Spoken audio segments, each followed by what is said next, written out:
It'll be heaven. It'll be like, it's a good question. And how can we ask a question like that without using the word like?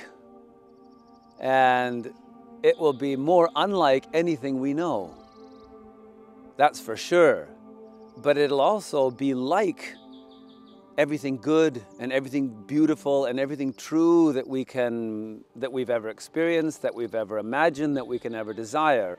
And it's not for us to sort of, try to put limits on what it's going to be like, but it is for us to say, whatever it's going to be like, it's going to be better than I can hope, dream, or imagine.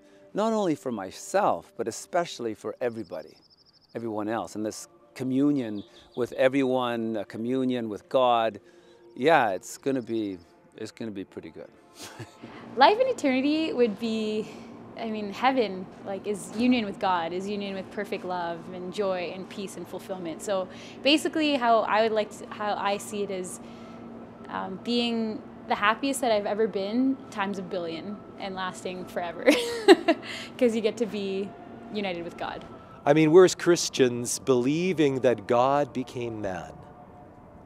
That as Saint Athanasius, the immortal one, the undying one, that's his name, Athanasius. He said in Greek, autos garan anthropesin hinahemis theopoietomen.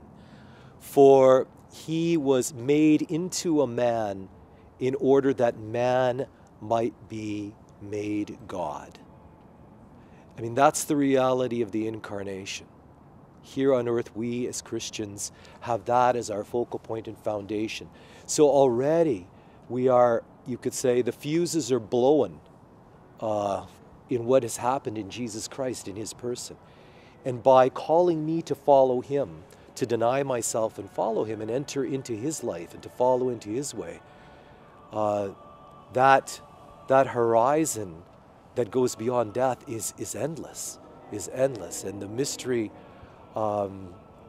is beyond all our imaginings. It's a very beautiful thing to look forward to. And we taste it already here as Christians. We taste it in Christ's incarnation and the reality of the life of the church, that is the body, that he's united to this incarnation. And in the sacraments and all the mysteries we celebrate in the church, it's all ordering us to that life that will be unto the ages of ages. The phrase that comes to mind is new heavens and a new earth. And so, honestly, I think about these mountains behind me, and I think about them being restored in some way, as if they're already not more beautiful, and somehow that they will be restored into a new earth, and then to be able to experience that with God and with the people who will be there, like ultimate relationship, ultimate intimacy, ultimate new heavens, being able to be with Jesus, have meals with him, worship him. I love the thought of heaven. I think it's my heart's deepest desire, and I won't taste that until I get there. I won't be satisfied until I get there. So I look forward to it. I want to get there. I look forward to knowing Jesus in eternity. I look forward to knowing him fully and intimately.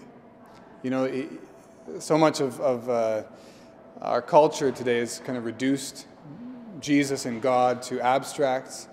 We see a statue, and really that's our only knowledge of God is the kind of the veneer, the facade. But to know him as he truly is, the fullness of his personality, the joyful Jesus, the fun Jesus, the playful Jesus, to know him intimately and to enjoy that friendship with him for eternity, that's what I look forward to. Wow, St. Paul says, eye has not seen, ear has not heard, nor has it even entered the heart of man what God has prepared for those who love him. Yet, the Catechism has a beautiful passage that I often think about.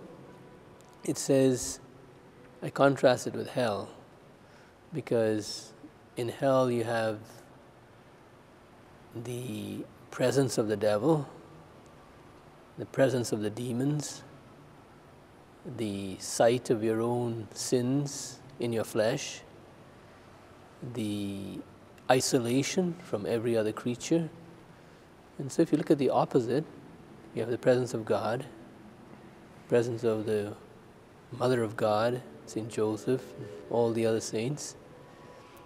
You're aware of the glory of God in your own body, the bodies of others. You see the mystery of Christ completely radiant in others. And at the same time, you're aware of this interpersonal communion with every one of the citizens of heaven, which is just unbelievable. This, I call it the sort of interpenetration of our own personalities with each other, which is really love. Love is to do with union. So we're in union with God, and we're in union with each other in a way that's just eyes not seen, ears not heard. You know, it's a wonderful gift, an incredible gift.